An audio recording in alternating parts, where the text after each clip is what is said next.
Take 4. Lord Beardo presents How to Be Fantastic. I'm gonna sing this one.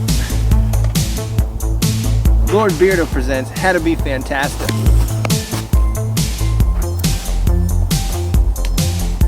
Boom. You thought that was amazing? Watch this.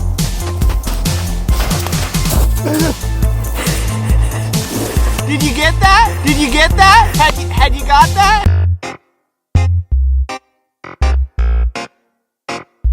What's up, guys? Lord Beardo here with a brand new Clash of Clans video, and we have reached a milestone here in Loot Nation. You would have to never lose a war for 400 straight days to accomplish what we've accomplished.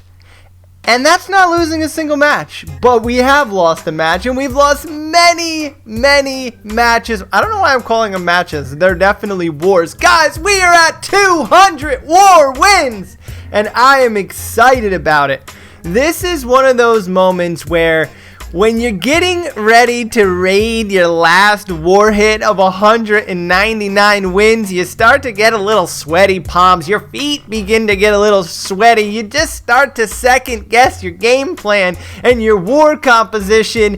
And you know you just have a couple war raids left, but you could lock it all up for your team. Oh my goodness, what a war it was. We were way outmatched. They had 4 Town Hall 10s, 11s rather, and we had to get crafty with it. Now, there was a lot of things about their war that went very wrong, so they had 306 wins with 4 Town Hall 11s. I wonder if they noticed. I wonder if they looked at our clan and looked at our wars and thought to themselves, will we be the victims of Loot Nation's 200th win?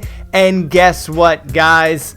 We may or may not have been. I mean, you're going to have to stick around to the end of the video just to find out. But Virus is going to come in against Ratana and use the bowler raids. Man, I am so excited for a Clash of Clans update. Not sure if you guys are. Let me know if you are down in the comments. Thumbs up if you want to see a new troop and see something different in the game. I want to see something different. The Loon raids have been quite fun. I do miss the bowler raids, though it got really annoying once everybody started circling the inside of their bases with a bunch of open space and random walls here or there. But the double freeze spell will be coming down against this base. The bowlers are in. And let the circling begin. And this is the problem with the bowlers. They have no drive to go in on that town hall. They just love to run circles around the outside of this base. Now, this base design was quite funky, but it is only a Town Hall 10. And Virus knows what he's doing against the Town Hall 10s. He's going to go ahead and get that ability off a little while back with the Warden. Keep everybody alive. The haste spell goes down just to help move. Is that a haste? That is a haste spell. Is he using haste spells on bowler raids? What the heck is going on here? Queen goes ahead, takes out that town hall, begins to make quick work of the middle. The troops are all circling around the outside. And what do you think's going to happen? Are they going to make it all the way around? Are they not going to make it all the way around?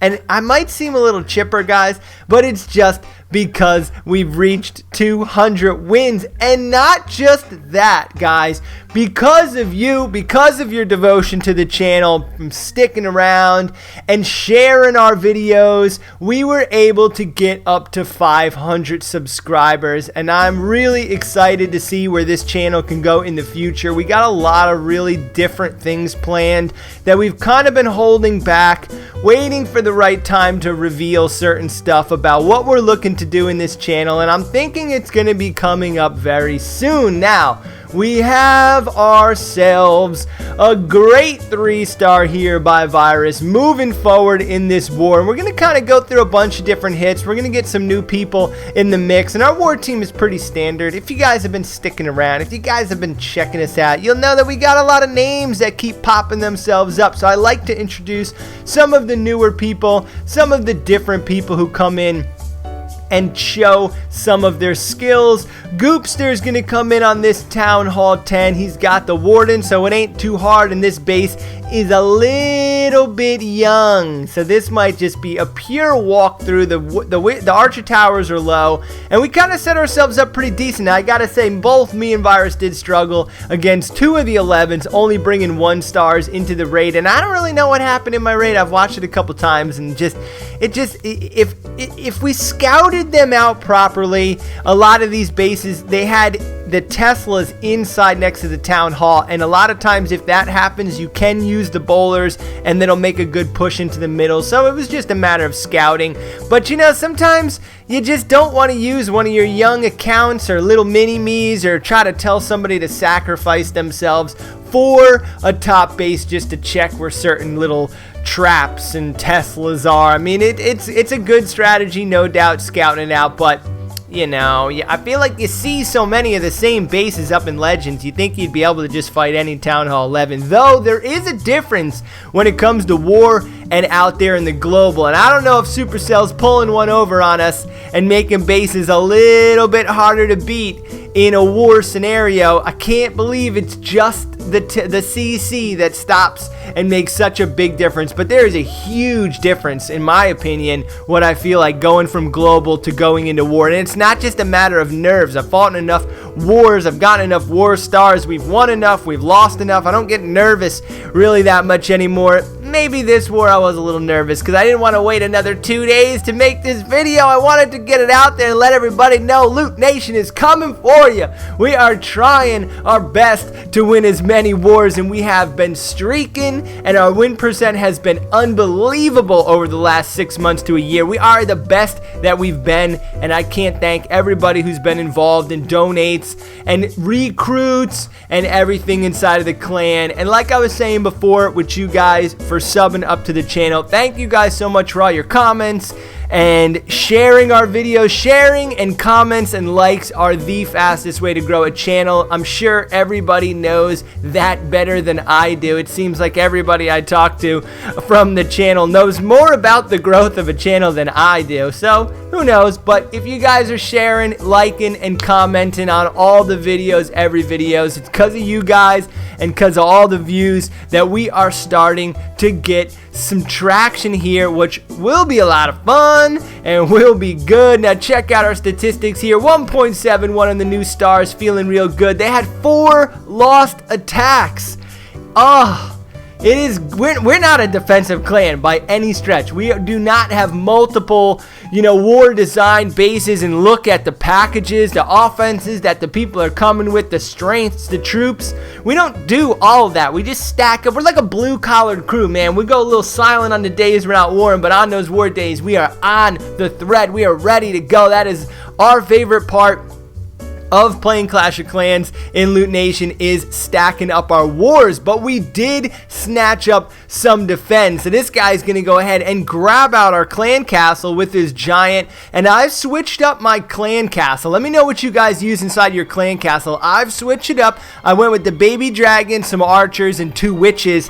And the only reason I did this is because Virus has been doing it this way for a while in the clan, and he keeps coming up with some solid defenses. When the clan castle does win a defend, it's usually because of this. Now you just see the amount of time we waste with that queen is a big factor. When you got to get a spell down and just spend a little extra time, people begin to get uneasy and a little nervous with their raids. Now he's going to go ahead and put down his second spell on his queen walk here, and the best thing that could happen in a queen walk scenario is getting those healers to basically only pay attention to the warden. That is the goal when you're trying to not that you can do anything at all when defending against a queen walk, but we put a little traps on the outside here, and they just keep staying alive. The queen is walking, and she's doing her job, and she's gotten into the ring, and now he's starting to deploy his bowlers. And this guy's goal right here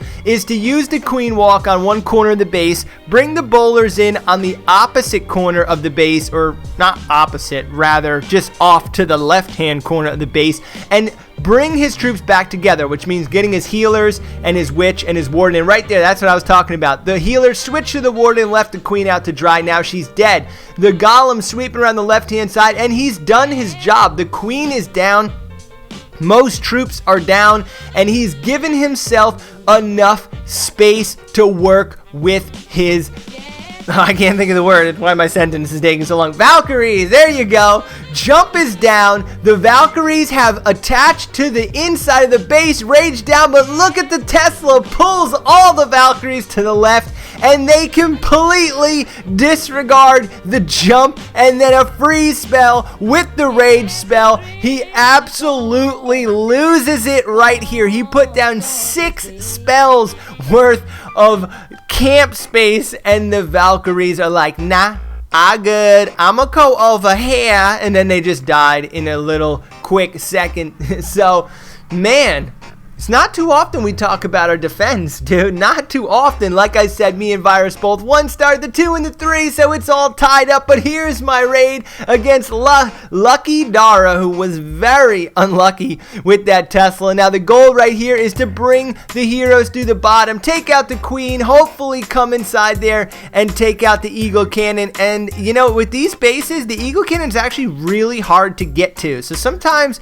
it's almost better to just take out a left or right compartment and use your troops differently. But we're gonna go ahead and get down our 2 baby dragons, blow open the wall. The king gets right in there, very constructively takes down that queen. King is now down, so 2 of the heroes are out of here. Queen steps up to the next set of defenses, and she just didn't want to go inside the wall. If she would have went inside the wall, it probably would have worked out a lot better for us. But nonetheless, we actually take out a good amount of defenses, and mainly the queen. The queen at the bottom of the base is one of those things that could really be a problem for you. So we're going to split up our army, decide that we're going to go on the left-hand side with our warden, and there you go. That baby dragon takes a bunch of the air mines and air seeking mines and just sucks it all up. Now we're going to go ahead and freeze. We just got that freeze off to touch that blower, which works out really well. I overlapped the warden and the freeze, which is never the best plan, but the rage gets the balloons inside. They're circling around the outside, and like I said, they're number 1 and number 2 put the Teslas around that town hall, which definitely posed for a little bit of a problem. I could have just quaked the bottom of the inside of this base and brought bowlers, and it would have been an even higher percentage, but you just don't know these things. We got a 1 spectator, 1 set of eyeballs watching us go at it. It's a quick 2-star, and the war just like that was wrapped up. And I'm feeling good, man. Feeling good, feeling great. Loot Nation on the rise. And I'm just all around pretty excited to see what happens. I want to see some new people come up in here and show off some war skills. We've had a very consistent war scene in our clan with a good amount of the same members coming in and week out, really proving themselves and doing well. I gotta say, a little boom boom, you know me, guys, coming in strong with that attack on the top. I'm gonna go ahead and excuse me, lock it up for the 200 wins.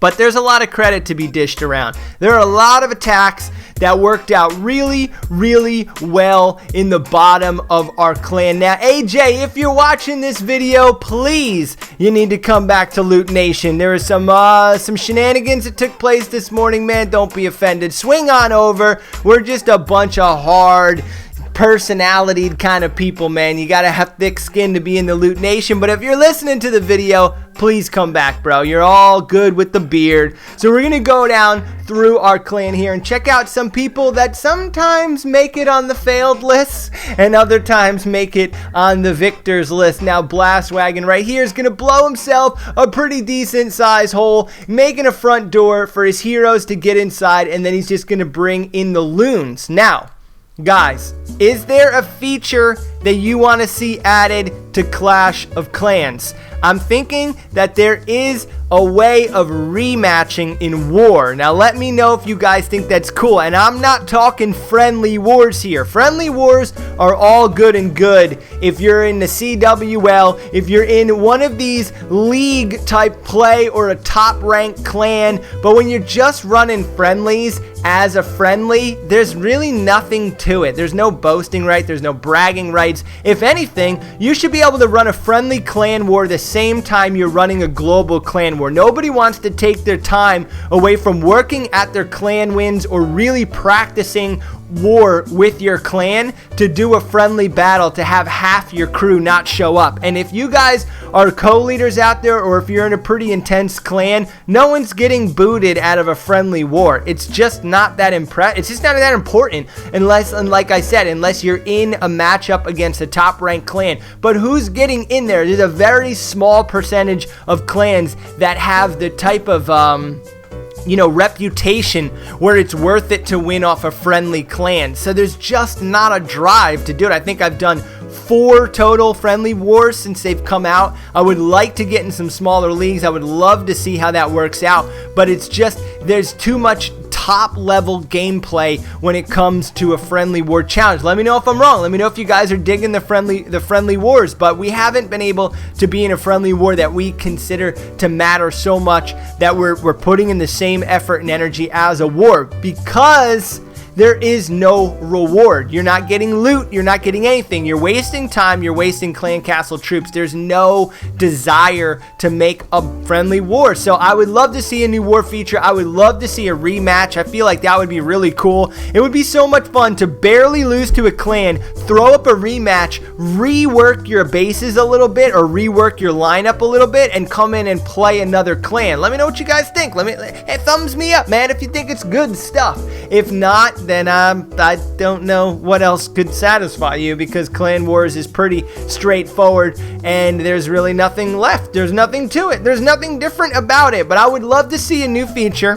I would love to see a rematch. There's a couple ideas I really do have. If you guys ever went back in time and checked out our top, I think it was like 5 or 10 things we want to see inside a Clash of Clans, and one of them that I've been thinking about recently is definitely an upgrading of the war. Now, I know one thing they were thinking about for a while is like setting up one massive base with multiple not multiple town halls, but multiple sizes, and then you can hit those bases with multiple people's armies to kind of take down and chip away certain parts of the base until you're able to destroy the entire massive base.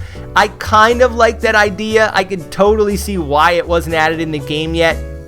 I could see how you would have a couple really good attackers put up some really awesome fights. I mean, raids into the match, and then all of a sudden, like, you know, you got some guys who just can't clean up the back, and that'd be really frustrating. Now, that is basically what happens in War 2. I don't know if you guys have ever lost a war before, but we've lost wars where the top has been taken care of oh so well, and then the inside or the middle of the war for the Town Hall 9s come up with a big a big L, and that just drives the top guys absolutely crazy.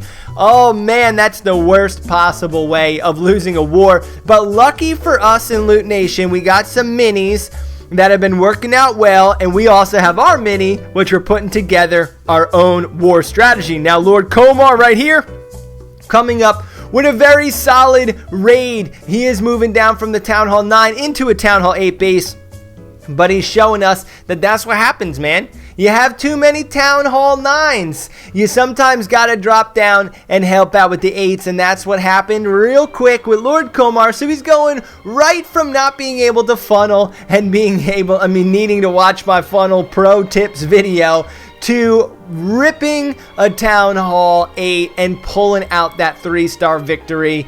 And there you go, man. There's the 200th win war special, Loot Nation style, coming at you with some brand new strategies against Town Hall 8. It's basically P.E.K.K.A.s and Giants and Witch and King, and just overpower them. We're streaking. We are streaking, boys. After a couple quick losses, we are getting back in that win column. I'd like to stack up a 10-win streak. Maybe we could really push the issue here. Maybe we can make it happen. But again, AJ, if you're out there, if you're listening to the video, please come back to Loot Nation. We love you, brother. We just get cranky sometimes. You got to have a thick hide with us. Peace out.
Gone to stay.